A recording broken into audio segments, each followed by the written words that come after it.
Sometimes friendship arrives quietly, like a frightened pit bull hiding under a table. His name was Hedgie, and there wasn't a shred of trust in his eyes. He had spent his puppyhood in fear and loneliness. We didn't know if that would ever change. But as soon as he was near my son, Mason, everything changed.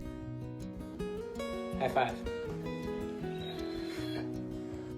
None of the other dogs we had looked at had resonated with me. I didn't feel a connection. But when I saw Hedgie, I knew. This was it. He was the dog I had been looking for.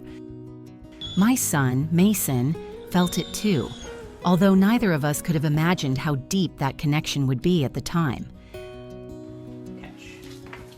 Hedgie, hey! On the first night, Hedgie hid under the table, trembling and not letting anyone near him. We decided to give him time, but Mason asked, "Can I take him to bed with me?" and carried the dog away. The next morning, Hedgie wouldn't leave Mason's side, as if he knew he had found his person. Come. Good boy, good boy. Hi, buddy. Mason said, "He's my best friend." I could tell that he wasn't just saying it, he lived it. They did everything together. Hedgie waited for Mason at the door, lay down at his feet, and reached out to him as a child does to a mother.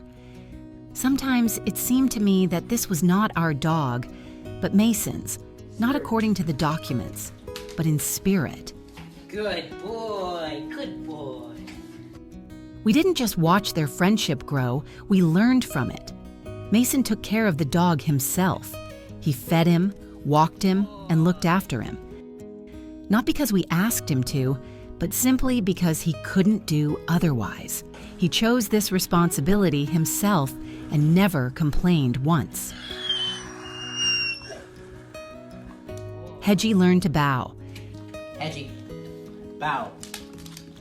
Good bow. He also learned to ring the doorbell when he wanted to go outside. He loved being praised for it. He also loved it when Mason sat down next to him and stroked his ear. Then he would close his eyes and act like a puppy he had never had before. Crawl, crawl, crawl. Good crawl, good boy.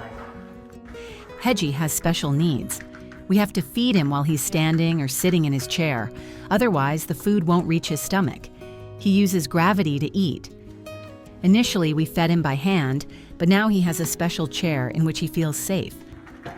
Some veterinarians told us that it would be better to put him to sleep. They said it would be more humane. But how can you give up a life filled with love and joy, even if it requires a little more effort? When I sit at the table to work, Hedgie lies on the bed and waits patiently. He knows that I am there and that he is there, and that everything is fine. His main thing is to be close to Mason. They are inseparable. Even at night, Mason tries to make room for Hedgie in bed, even though he sprawls across it and stretches out while sleeping. Speak. Good. Whisper. Mason wears a t-shirt that says, "I miss my dog." Even when Hedgie is just in another room, as he says himself, he cares about me very much, and I care about him. This is not a story about a dog. It's a story about a friendship that needs no words but has everything: loyalty, kindness, laughter, and care. Most importantly, it's about love.